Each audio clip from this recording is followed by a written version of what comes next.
Hello and welcome to Development Dynamics Studio. I am here in the studio with Mr. Lawal Amodu, Program Coordinator at the Africa Centre for Leadership, Strategy and Development, Centre LSD.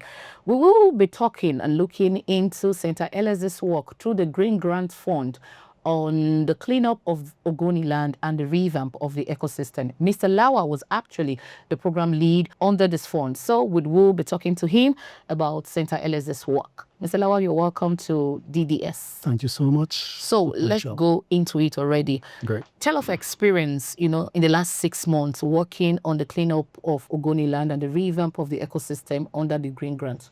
Oh, great.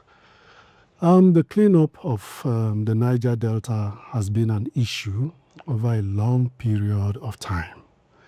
And you know that in the late 1950s, oil was discovered in Nigeria as late as 1958.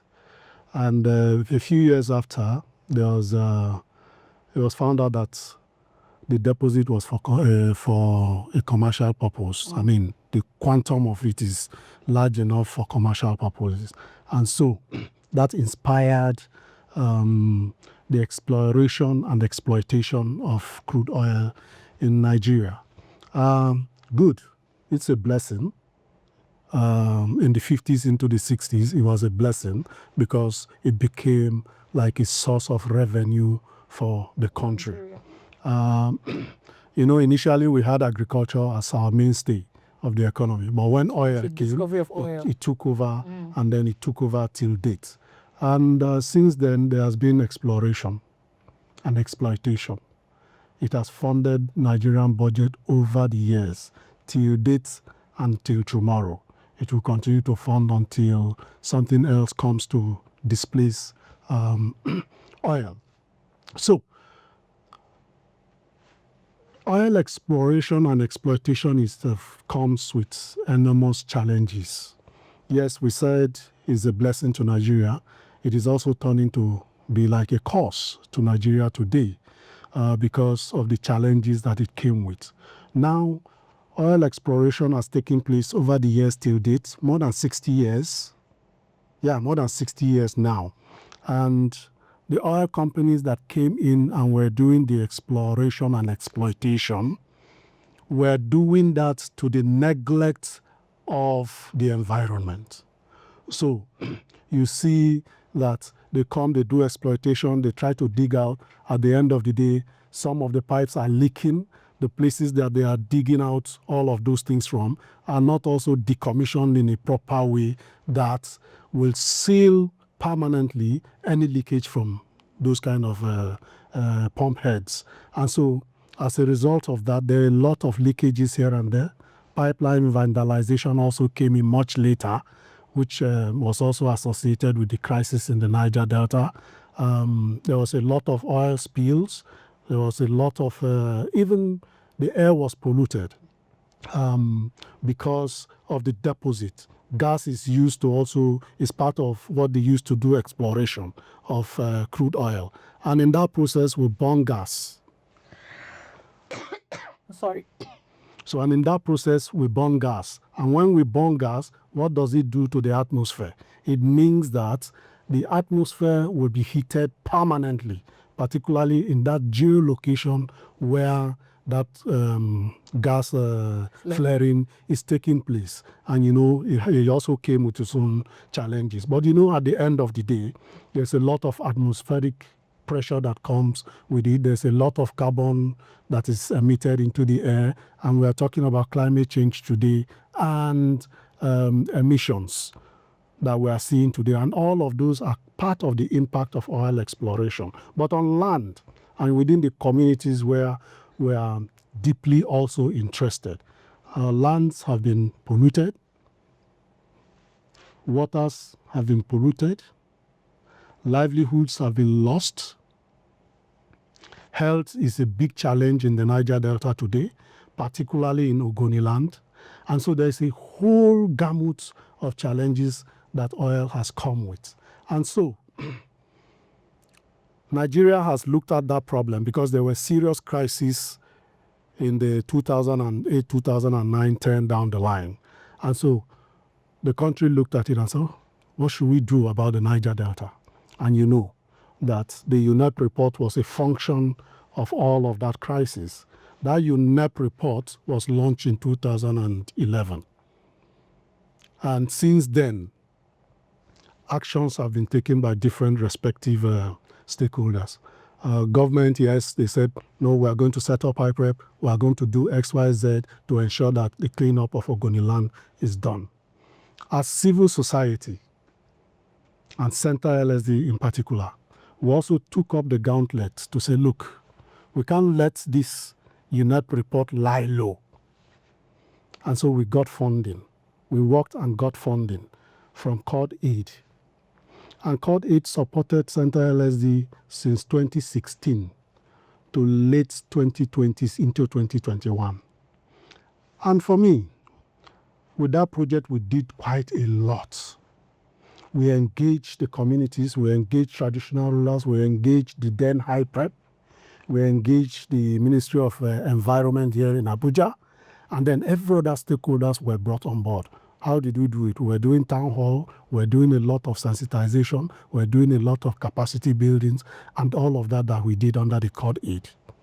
And I'm just giving you this like a trajectory, because the Green Grant project is a 6 months project. So all that we have done in time past until 2020, when funding ceased, provided the leverage that you needed. That we needed.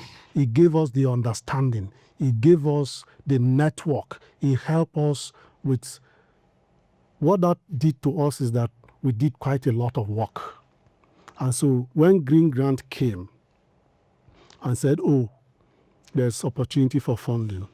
So it became like, oh, let us go back to our home. Continue from. It's like returning back home. It's like, oh, with nostalgia. And so when that came, it gave us the latitude to also come back into the mix of the cleanup issues, cleanup engagements.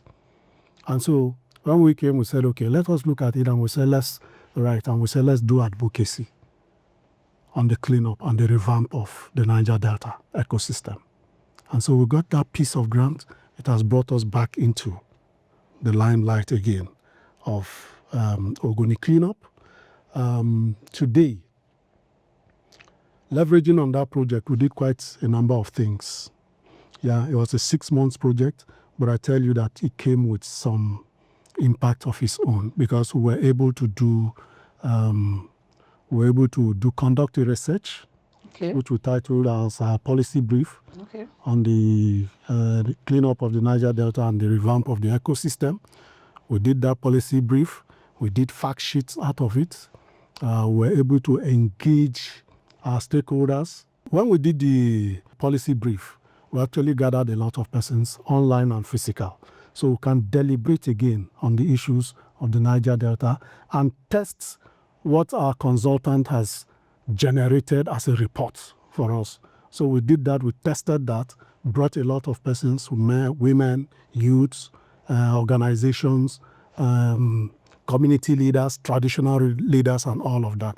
We brought them into the mix, because this is the category of persons that you actually need to hear from, whether this document that we have generated is true to type. Is the community people that can tell us. If there are gaps here and there in what we have done, is the community people that will tell us. And for me, very critical is the fact that women came out and told us this document, yes, there are parts of it that talk about women and all of that, but there's no serious commitment, no serious point about women. And when we did that online and physical meeting, that came out very boldly. And so we had to go back again and look at the document. And with hindsight of knowledge that we all have, we pulled out what belongs to women and put it specifically in our recommendation. And so that for us was key. So beyond that, we did some virtual meetings. We published a document, and we have disseminated and all of that. That has been done. But critically was the fact that we did advocacy to HYPREP and took advantage of that to do community visits. That advocacy to HYPREP, it did two things for me. One was the fact that there are things that are ongoing with HYPREP and its operation that are really also not out there in the open. So when we got there, all of those things came to the open. The other second thing is the fact that we didn't just hear, we also saw with our eyes. So when we got to HYPREP, what did we table? We tabled all the issues from the UNEP recommendation down to cleanup, down to even the issues in Bidere, where there was a recent oil spill. And we put all of those together as our advocacy ask. It was there with them and we submitted to them. By the time they started reeling and saying some of the things that are already ongoing, we didn't doubt them. But it's also good to check. So we went to the field and then saw some of those things. We saw water reticulation stations that was going to supply water to over 65, 80 communities. We went to the creeks where mangrove vegetation is being resuscitated, is being revamped. Because of oil pollution, all those coastline, all those creeks within communities where naturally there's supposed to be mangrove growing, and mangrove has its impact on both climate and on people. Yeah. And so because of oil exploration and pollution, all of those things died away. They died off. And so HYPREP has begun to plant new mangroves. And those mangroves are doing well. We went there, I was there. I entered the creek. Saw for yourself. I saw for myself. And a lot of people who went to also saw. So there's a regeneration and revegetation of the mangrove. What does that mean to the people? What does that mean also to HYPREP? It means HYPREP is doing the work that it is charged to do. Even though that work has been described to be at a slow pace. But nonetheless, I would want us to hold up on that. Let's talk about the policy brief that Centre LSD, came up with at the end of the 6 months of engagement on the cleanup of the Ogoniland as well as the revamp of the ecosystem. I see that because I've gone through it and I see that there are some recommendations, contained in it. Do you want to share some of the recommendations? Yeah, quite a number of recommendations, about 6, 7 of them. And I hope I have them off my head. One is on gas flaring. Remember, gas flaring is problematic. Yeah. Soot, gas flaring, these are all things that go into the air. So one of the challenge, again, around the Delta issue is the fact that people do bunkering takes place. There's a lot of artisanal refining that is also going on. And those artisanal refining, what they cause is they get smoke into the air, which comes back as soot. So when you wash your clothes, you see all of those things. So that's a big challenge. So we're saying gas flaring should end.